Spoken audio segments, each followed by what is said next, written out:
non-uniform motion. The particle is said to have non-uniform motion if it covers unequal displacements in equal intervals of time, however small these time intervals may be.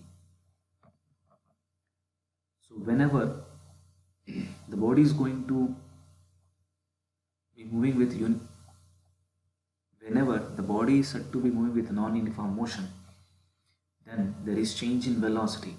Whenever there is change in velocity, there is acceleration. So what is acceleration?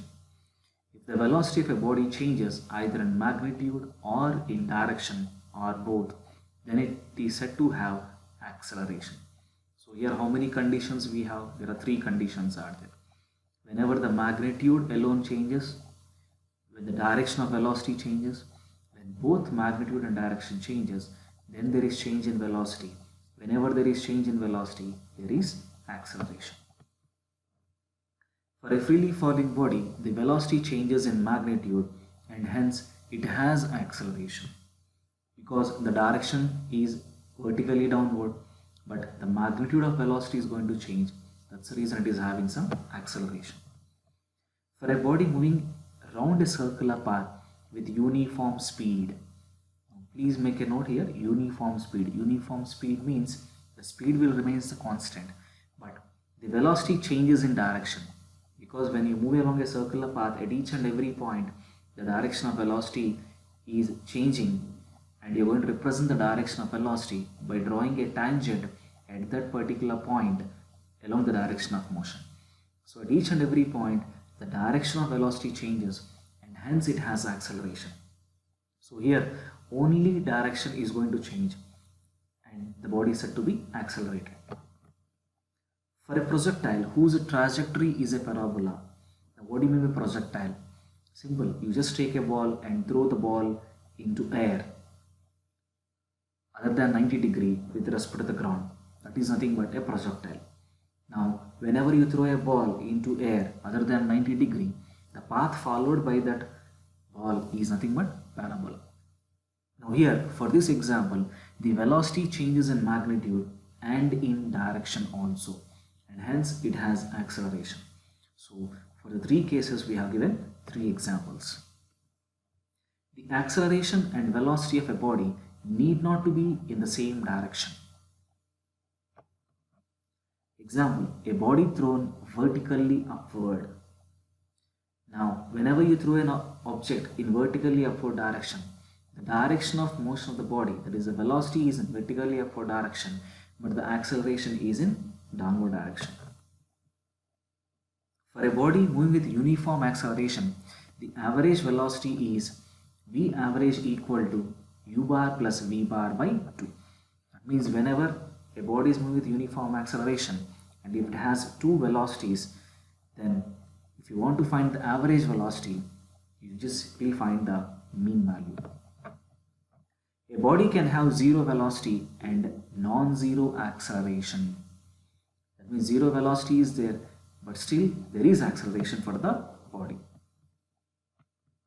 Example, for a particle projected vertically up, velocity at the highest point is 0. That means when you throw a body into air in vertically upward direction, after traveling through certain distance in upward direction, it retraces its direction and again moves in downward direction. So whenever it is going to retrace its direction, that is changes its direction from upward to downward, the velocity at that particular instant, that is at the highest point, will be equal to 0. But still the body is having acceleration at that particular point. If a body has uniform speed, it may have acceleration. Here we are saying only uniform speed. Maybe the speed remains the same, but the direction may change for velocity. That's the reason it may have acceleration. It depends on the path of the body. Example, uniform circular motion. If a body has uniform velocity, it has no acceleration.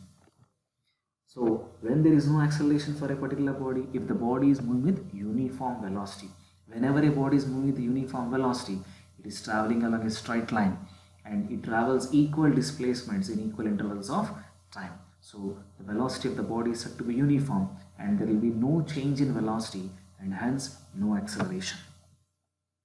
When a body moves with uniform acceleration along a straight line and has a distance x traveled in the nth second, in the next second it travels a distance x plus a, where a is the acceleration.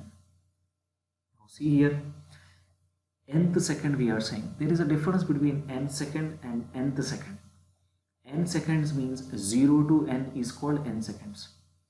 Nth second means n minus 1 to n, that is called nth second. Suppose if I say 3 seconds, third second, there is a difference between 3 seconds and third second. 3 seconds means 0 to 3 is called 3 seconds. Third second means 2 to 3 is called third second.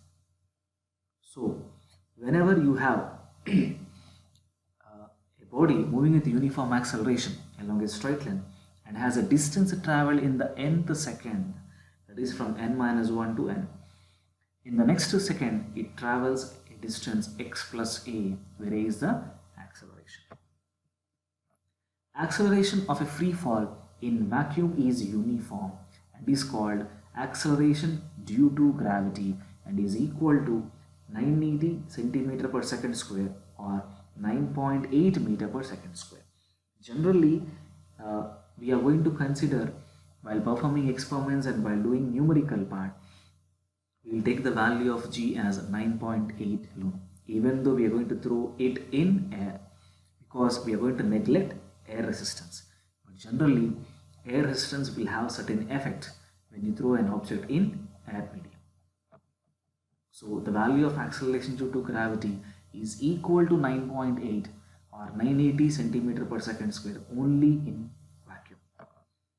But in real life, we are going to neglect the air resistance while performing the numericals.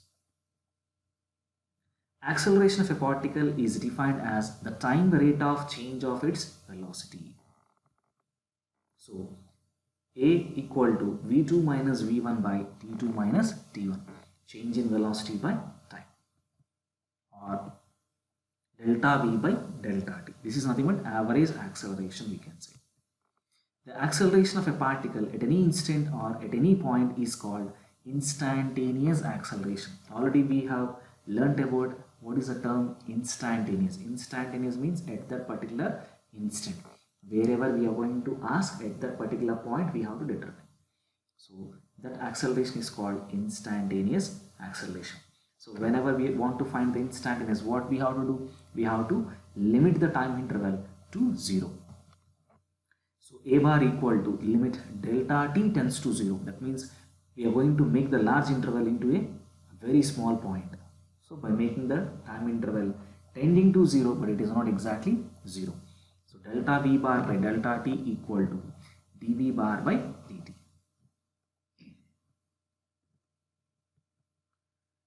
Or simply we can say d square s bar by dt square, because V is nothing but what? ds by dt. So d by dt of ds by dt is nothing but d square s by dt square, 2 times the differentiation. Note, acceleration is a vector quantity. That means it has both magnitude as well as direction. The direction of acceleration is the same as the direction of velocity of the body. Generally, we will say velocity of the body, but we will say change in velocity. Along which direction the velocity of the body is going to change, along that particular direction the acceleration is directed. Acceleration can be either positive, 0 or negative. Acceleration of a body is 0 when it moves with uniform velocity. So whenever the body is moving with uniform velocity, then only the acceleration is equal to 0. Acceleration is measured in centimeter per second square in CJ system of units, meter per second square in SI system of units, and kilometer per hour square, which is a practical unit when distance and time involved are large. Uniform acceleration. If equal change of velocity takes place in equal intervals of time, however small these intervals may be, then the body is said to be in uniform acceleration. Always remember, uniform means same. Or A body has uniform acceleration if its velocity changes at a uniform rate. Example, the motion of a freely falling body is uniformly accelerated motion. That means whenever you leave an object from certain height, what happens? The velocity of the body is going to change equally at equal intervals of time. That's the reason the acceleration is uniform.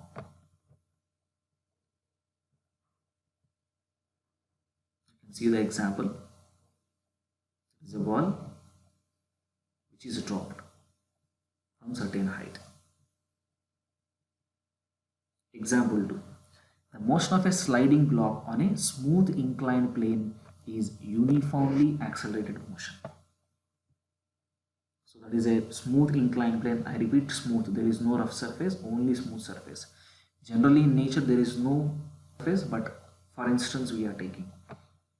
So there is a block which is present at certain height on the inclined plane, and whenever I am going to leave the lever, the body will move down the inclined plane.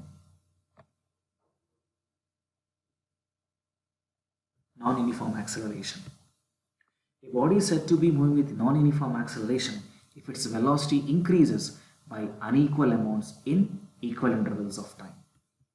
Or a body has non-uniform acceleration if its velocity changes at non-uniform rate. Non-uniform means it can either increase or it can decrease also. Example, the motion of a car on a crowded city road, its speed changes continuously because you are unable to accelerate whenever the crowd is or traffic is huge. Here you can see a small animation. It is a car. See how the speed is going to vary. Retardation or deceleration or negative acceleration. All are same. A body is said to be retarded if its velocity decreases with respect to time. So whenever the velocity decreases, it is called as retardation or deceleration or negative acceleration. You can see a small example. See how the speed is going to decrease or the velocity is going to decrease along the straight line path. A car is decelerating to come to a halt. Halt means stop.